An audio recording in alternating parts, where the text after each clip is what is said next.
Throne and Ash is a faceless history channel exploring the rise and fall of ancient rulers, lost civilizations, and hidden truths. With one driving question: how did decisions made thousands of years ago shape the world we live in today? We don't just retell history, we trace its consequences. Every video connects ancient power to modern reality, making history feel urgent, relevant, and alive.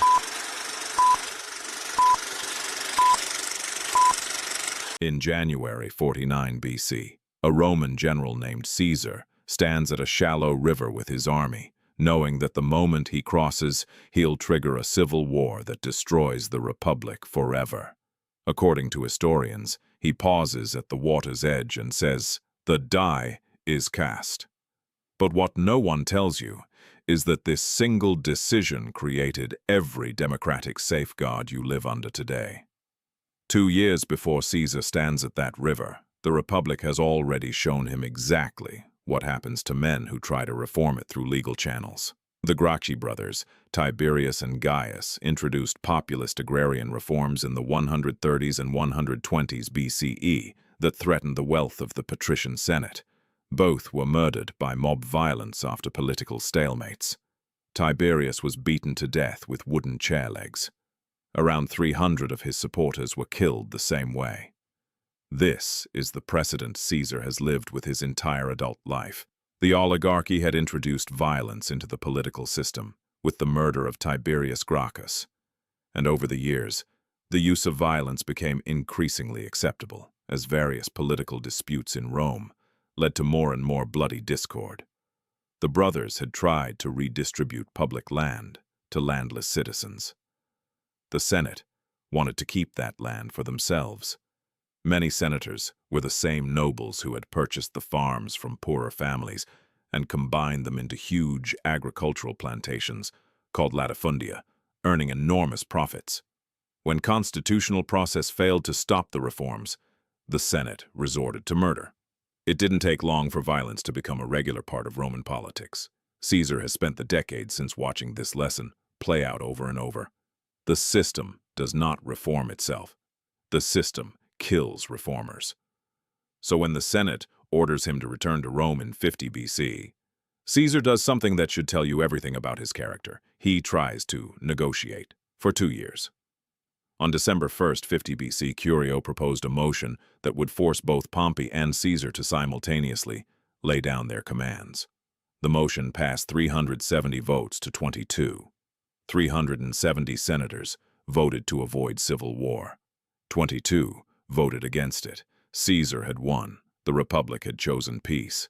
The following day, before the measure could even be brought to Caesar, consuls Gaius Claudius Marcellus and Lucius Cornelius Lentulus Crus ignored the Senate vote. They ordered Pompey to take up command of the local legions and raise more in defense of Rome against Caesar.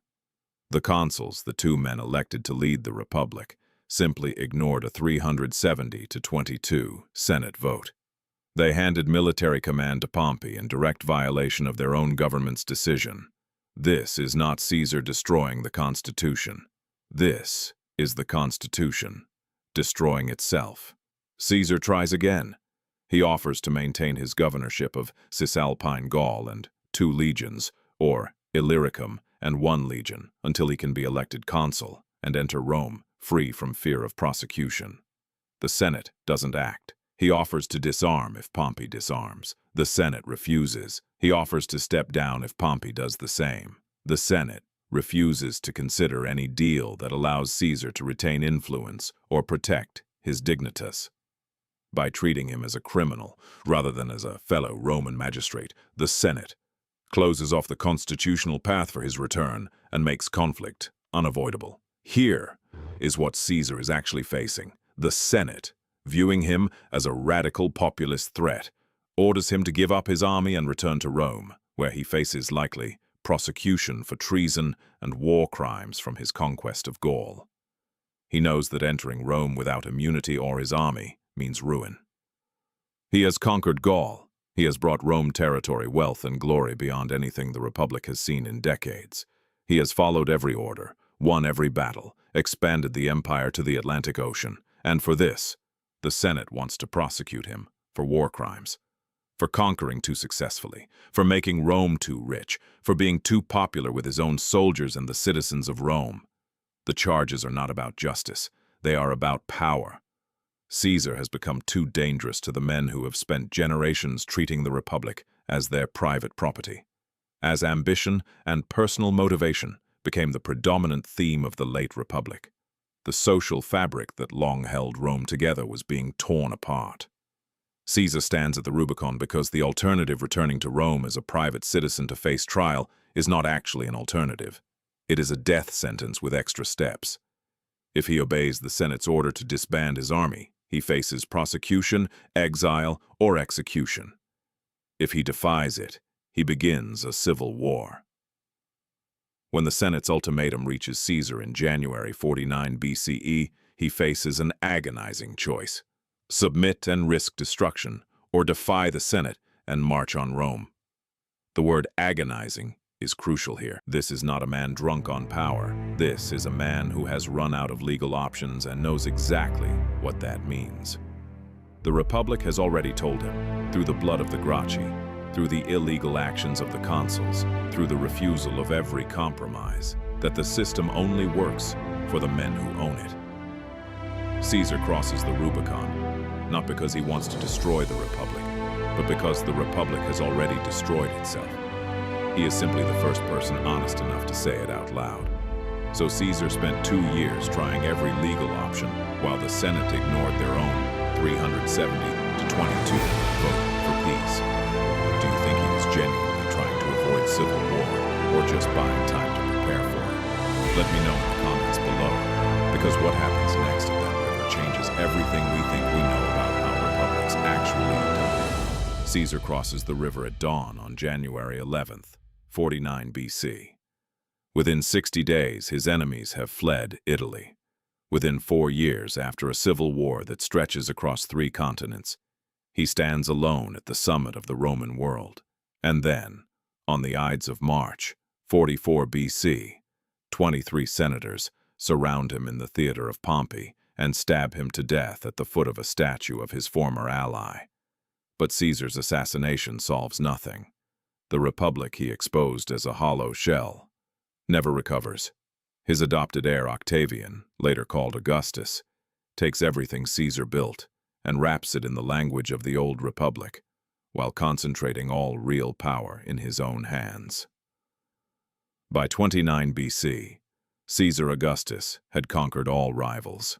Although he retained the Republican governmental institutions, at least nominally, he had initiated the era of the Roman Empire. The die, it turns out, had been cast long before Caesar reached the water. Now here's what should make you stop cold.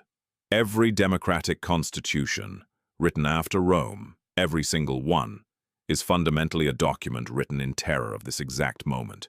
You cannot fully understand the Constitution without knowing how the founders were affected by the saga of ancient Rome. The American founders read their classical history obsessively. They knew precisely how the Roman Republic died.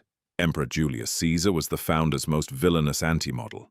Patrick Henry, in his famous Stamp Act speech of 1765, looked directly at King George III and declared, "Caesar has his Brutus, Charles I his Cromwell, and George III may profit by their example."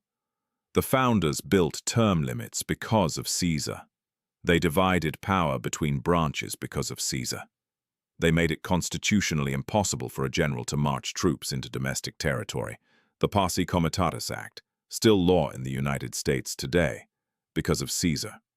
While the founders adopted positive models from antiquity, anti-models were also employed to illustrate ancient institutions that the founders feared and condemned.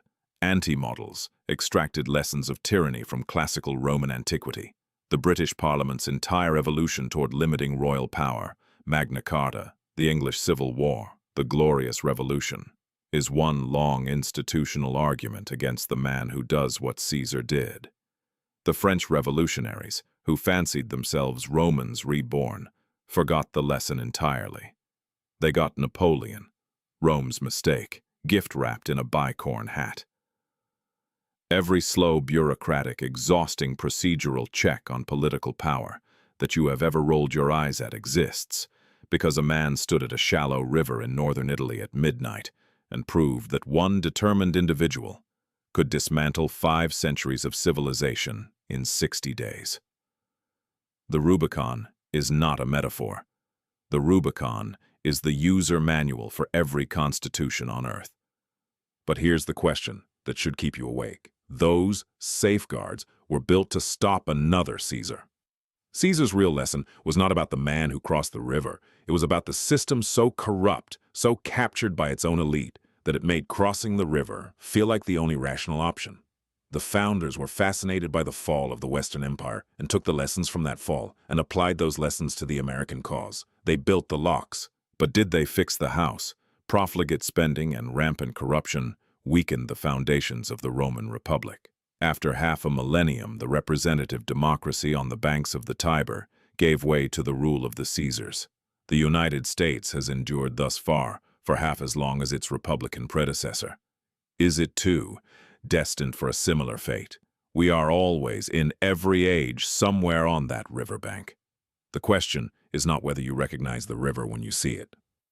The question is whether you recognize it before someone else has already decided they have no choice but to cross. Every empire in this video was built by people who understood one thing: that history is not the past. It is the instruction manual for right now. If that idea unsettles you the way it unsettles me, subscribe for more. The past is not over. It is just buried. Subscribe to Throne and Ash, and every week we dig a little deeper together.